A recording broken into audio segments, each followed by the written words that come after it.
Hello all, this is Alyssa Morrison and I am the Cultural Contribution Scholarship Manager here.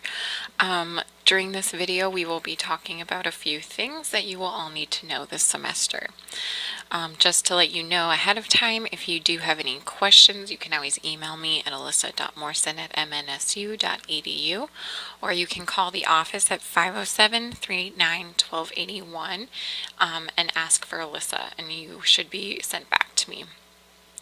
Otherwise, you can always set up an appointment with me or come to my office hours, which are Monday to Friday from 2 to 3 p.m.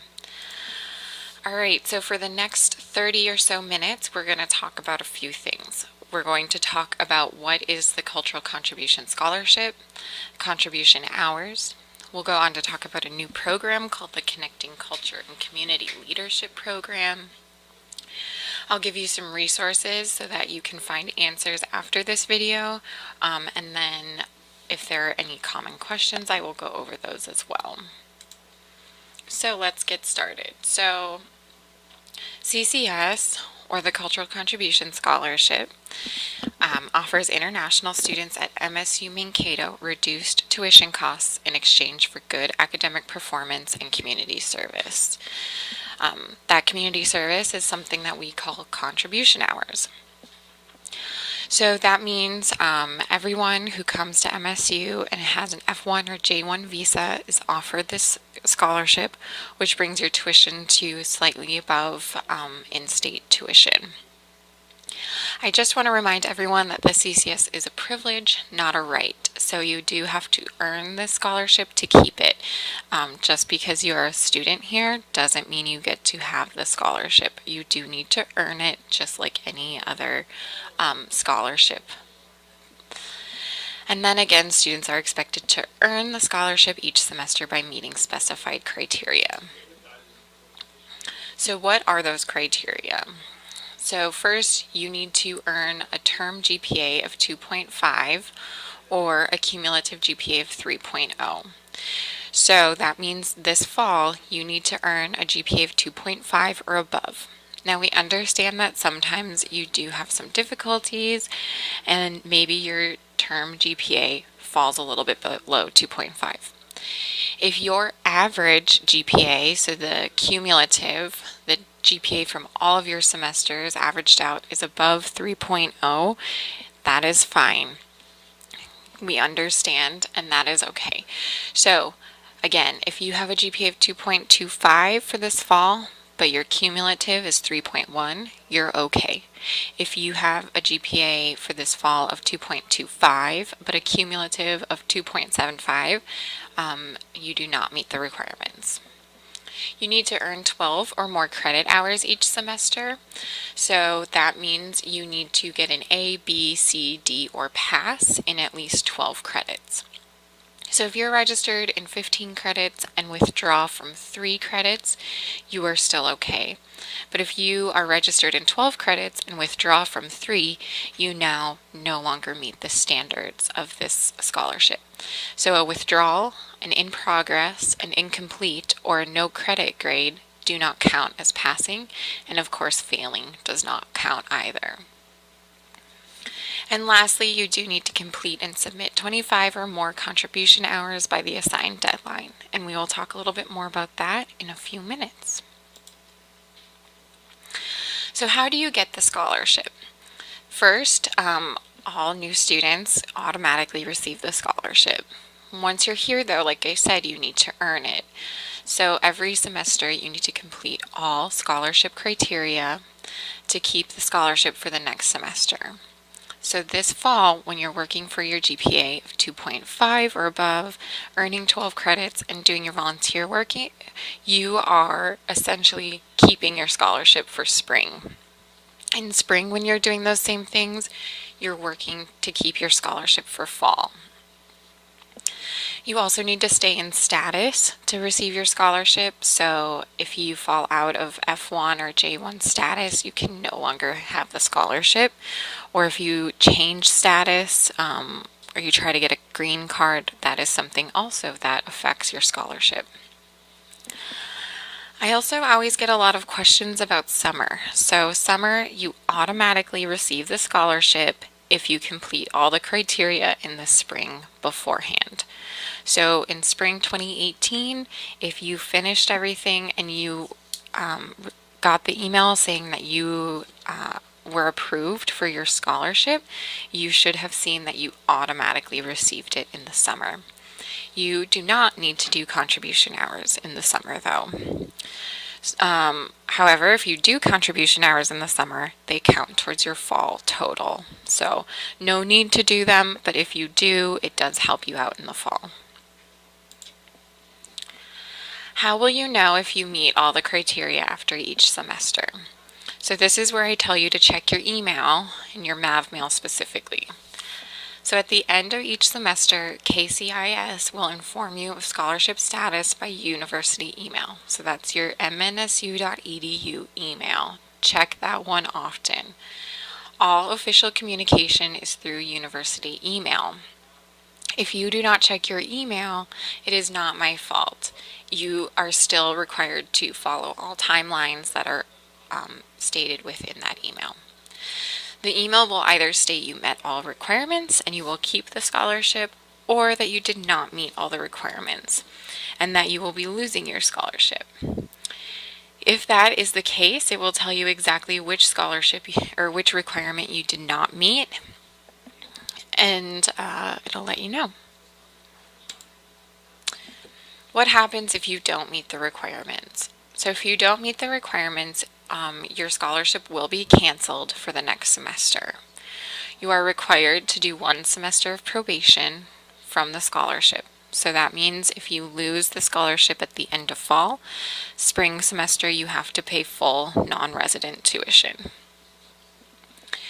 And then after 1 semester you may reapply for the scholarship, and if you meet all the requirements, you will have your scholarship reinstated. You do not have to do volunteer time when you don't have the scholarship though. So I would rather you spend that 25 hours trying to get your academics up and working on your grades than doing volunteer time. Although volunteer time is also important, I want you to focus on getting your GPA up and passing 12 credits so that I can give your scholarship back to you. What if you feel that your scholarship was wrongfully terminated?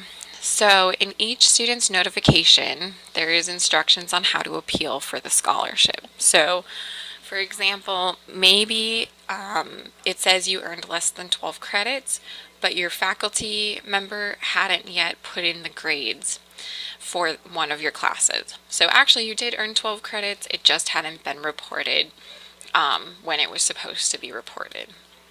So in that case, you can appeal our decision. An appeal is a written request to the scholarship committee explaining why you believe the scholarship was wrongfully terminated. So that's stating your side of the story.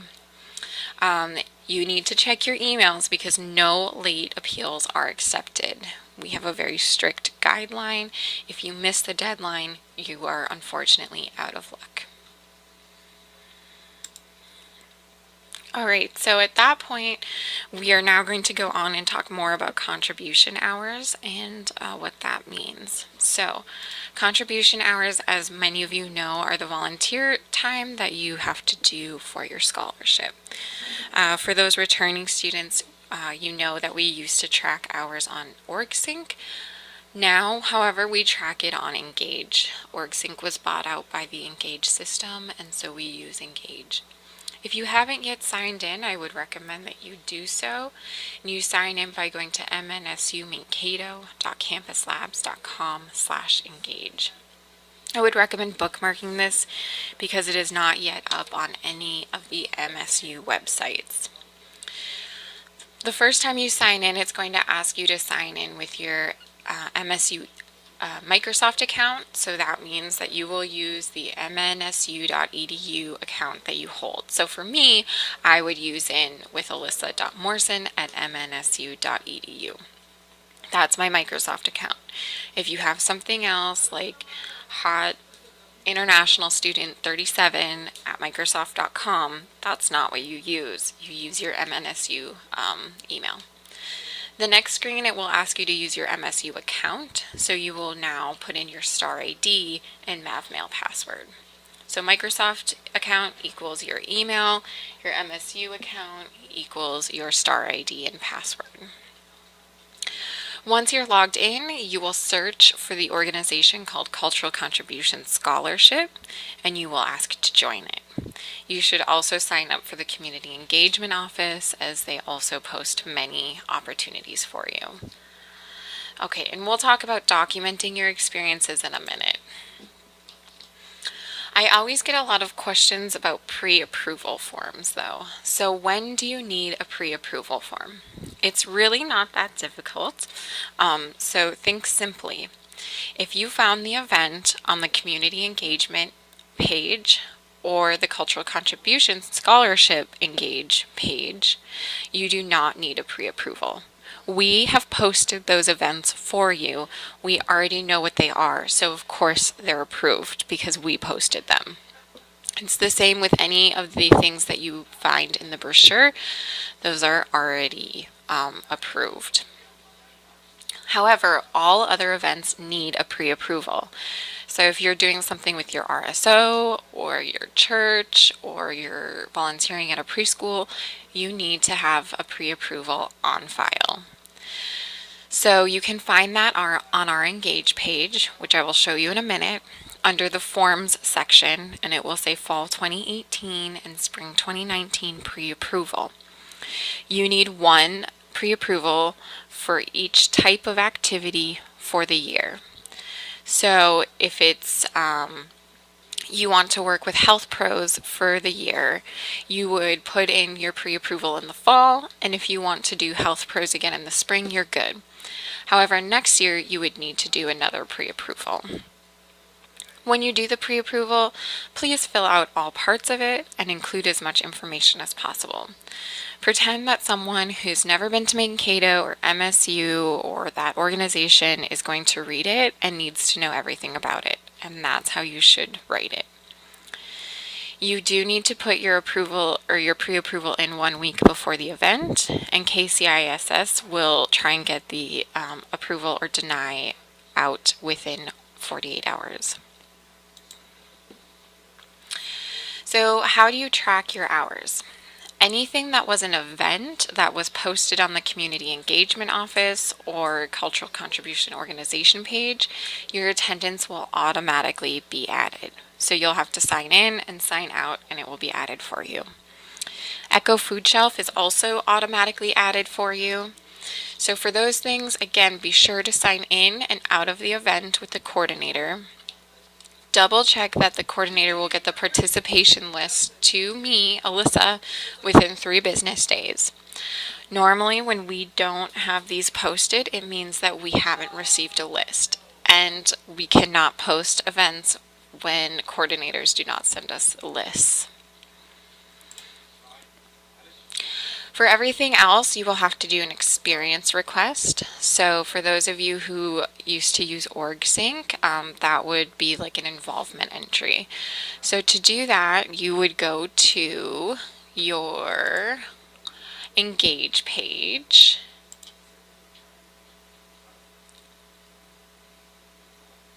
Oops. So we go to our Engage page here.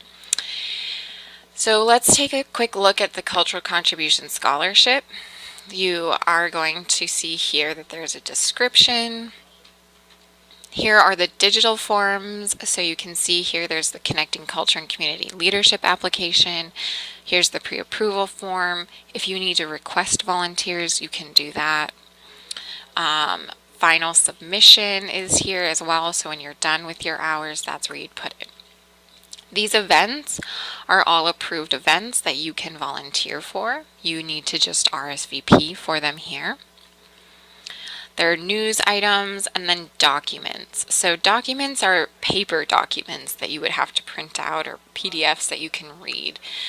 Verification form is here, and we will talk about that in a minute. So to do an experience request, you go up to your face or your initials if you haven't uploaded a picture, and you'll go to experiences. You can see here there are already some experiences in my portal. They've been approved. If you're not sure if your experience has been looked at or not, it'll say approved or denied or in progress. If it's in progress, it means that I haven't looked at it yet. To add a new experience, you go up to Add Experience and then go to Cultural Contribution Scholarship. If you want it to count towards your scholarship, you need to put it in this section. Anything else I don't have control over and I can't count. So you do Cultural Contribution Scholarship. So in the experience name, you can put the organization that you're working with. So if I do Salvation Army, I will do that. For the description, you're going to write 3 to 5 sentences that include information on your organization, what you did there, and how this affects the Mankato community. So I might write, I worked at the Salvation Army thrift store, and I helped sort clothes and check out, or worked at the counter. I interacted with many people every day and helped the staff there. This benefits the community because it gives affordable options to those that need it and provides funding for Salvation Army services. So you don't have to write exactly that, but something along those lines. Let's say that I've worked there for 15 hours because the max for one organization, unless you have a pre-approval for more than that, is 15 hours. So maybe I worked 3 times and it was 5 hours each. So I can do one experience request for that. So I started, let's say, on Monday the 3rd, I did 3 hours then. On the 4th, I did 5 hours. And then on Wednesday, I did 5 hours. But I did 5 hours each time for a total of 15 hours. So you can do one experience request for that. You just put the start date and end date in. So the first date you worked and the last day. You're going to wait until the last day that you worked to do this because I need to see verification of it all. You will write 3 to 5 sentences on skills and benefits you took from this experience. So if you're working 15 hours, you should be able to write 3 to 5 sentences on the skills and benefits you took from this experience. So this can be maybe you learned about new resources in Mankato that are available to students. You maybe learned new communication skills, etc. If you don't write 3 complete sentences, I will deny this experience. You need to reflect and think about it. 3 to 5 sentences doesn't take very long, so I know you can do it. You will also need to put contact information, so you will need to put who the coordinator at your volunteer location is, their title, phone number, and email. There's also an additional information section here, so that would be if you just want to let me know something. So if you had a really great time at this location and you think that more people should volunteer there, you can put that and then I'll reach out to them and see if we can get a contract going. If you had the opposite experience and you didn't like it, no one talked to you, you didn't understand what you were supposed to do, and no one took the time to explain it to you, you can also put that and then I'll reach out to them and say, hey, we need to work on how we help our volunteers at this location. And finally, this is the biggest difference from OrgSync. Engage does not send a digital message to the coordinator even if you put in their email, so you always need to have a paper verification form. Now I showed you where to find that in the documents section on the cultural engagement page, or the cultural contribution scholarship page. You need to download that and have a signed signature for every time you volunteer somewhere. So in this case, I said that I volunteered 3 times on September 3rd, 4th, and 5th. I need to have a verification form uploaded here that shows the hours I worked there and has a signature from this coordinator for each of the time. For some reason, it makes you do a description, so you can just put in verification form there. And then you would hit submit, and it will be reviewed within 48 hours. So if you have troubles with this, you can help me, but contact me and I'll help you. The main thing to take away is you do need a paper verification form for this, and if you forget how to do any of it, you can find the rules and guidelines document on our portal on Engage.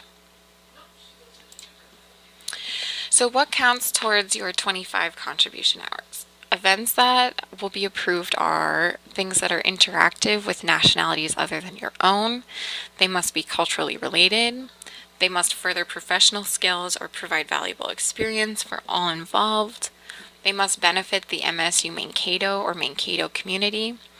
Now, if you have an internship or you're studying abroad and you will be out of the Mankato area, please let me know ahead of time and we will talk about what you need to do to keep your scholarship. And it must be available to all, so it can't be a private event or opportunity. So what activities cannot count towards your cultural contribution hours? So events or activities in which you already receive academic credit or that are required by your class and or organization, so those don't count. If your theater professor says you can do 15 hours of theater volunteer work and get extra credit and contribution time, that is not true. You can get one or the other, no double dipping. If you play a sport for a team or an event, that's awesome, and I'm really happy you do that, but it does not count towards your contribution hours. If it's a private or otherwise exclusive event, it doesn't count. So if your frat is having a party or some sort of dinner for only their members, then it does not count. Events in which you receive monetary compensation or prizes doesn't count. So that means if you're in a competition for like Mankato's Next Top Model and you're trying to win first place, that doesn't count.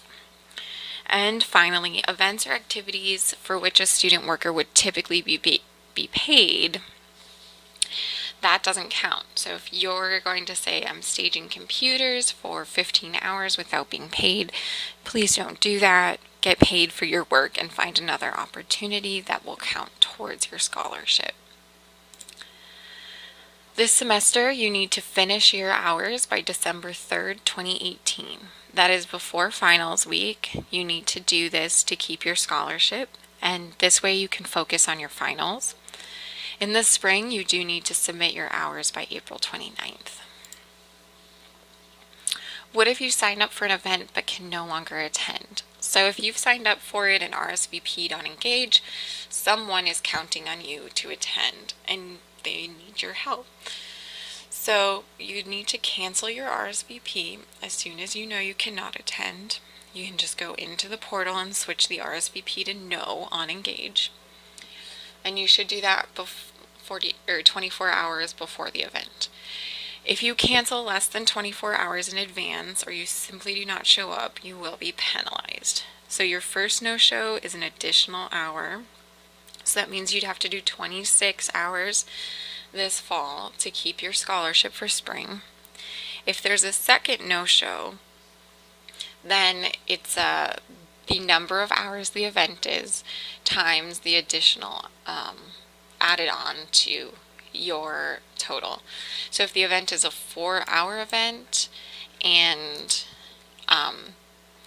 you already have 26 hours, then we add 4 hours on and you now have 30 total.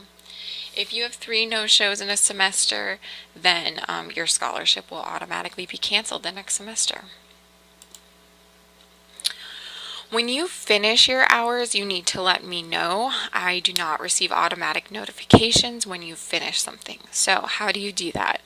You need to download your co-curricular transcript from Engage, and then you can upload it and complete the final submission form on Engage with the co-curricular transcript showing 25 hours or more. So they're some of your hours will be experience requests, some of them will be events, just like before. So it just needs to total 25 hours, and all of the events need to be approved. Again, the deadline is December 3rd at 11:59 p.m., so all final submissions need to be then. If you are late, your scholarship will probably be canceled. All right, so there's a new program at the KCISS called the Connecting Culture and Community Leadership Program. This is a great program if you would like something that's more like an internship rather than just volunteer opportunities. So this program lets you do 25 hours in one location, and it's basically guaranteed volunteer hours. However, you do need to schedule the hours and make sure you've got everything verified. That is still on you. If you do this program, it will appear on your MSU transcript, almost like a grade or a class. You do need to apply for the program and be placed at a location in the community or on campus. So if you go on Engage under Documents, you will see CCCL Fall 2018 Position Opportunities. That has over 100 positions available for students and how to apply for them. Once you have applied and been placed somewhere, you need to set up a time with the coordinator to sign your contract and have that back to me by September 28th. Finally, the one thing is I find these opportunities for you, and I really want you to be responsible. So if you do not show up for your scheduled hours, or if you don't complete your hours, that does mean that you have an automatic cancellation of your scholarship the next semester. And remember that this is a great resume builder, so if you want a job or anything like that, this is a great way to start building experience.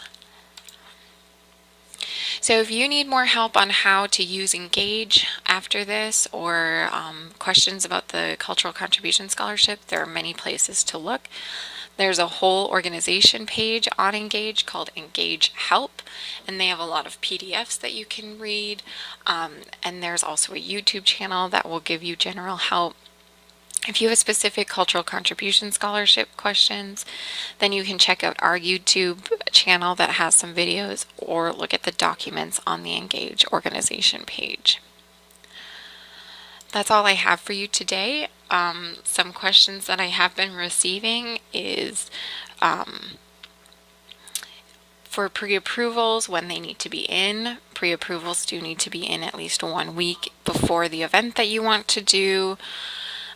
Another one I've gotten is about RSO activity. RSO activity is not automatically pre-approved, and you do need to submit a pre-approval for that. Again, if you have any questions, my office hours are Monday to Friday from 2 to 3 p.m. at the Kearney Center. Please stop by, or you can always schedule an appointment with me. All right.